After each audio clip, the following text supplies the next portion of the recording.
वज़ीर आज़म शहबाज शरीफ ने कहा है कि सेहत की सहूलियात हर शहरी का बुनियादी हक़ हैं। हुकूमत आवाम को सेहत की सहूलियात दहलीज पर फराहम कर रही है। वज़ीर आज़म सेहत कार्ड प्रोग्राम के इजरा के मौके पर इज़हार ख़याल कर रहे थे।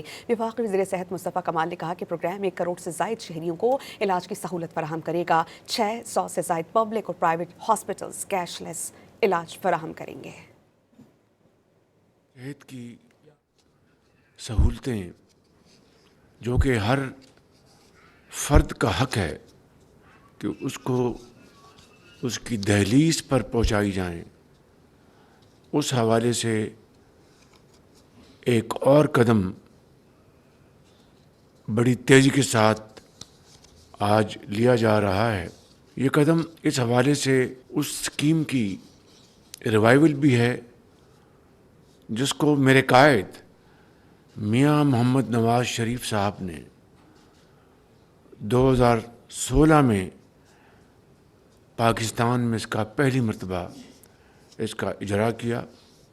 इस्लामाबाद की टेरिटरी और आज़ाद जम्मू कश्मीर और गिलगित बल्तिस्तान के भाइयों और बहनों के लिए आज ये वज़ीर आज़म सेहत कार्ड का इजरा किया जा रहा है। फेडरल टेरिटरी इस्लामाबाद, आज़ाद जम्मू कश्मीर और गिलगित बल्तिस्तान के जो रहने वाले हैं वहाँ के तमाम तकरीबन 1 करोड़ लोग हैं सर। ये 1 करोड़ लोगों को आज आप जो है वो मुफ्त सेहत की सहूलियात देने जा रहे हैं।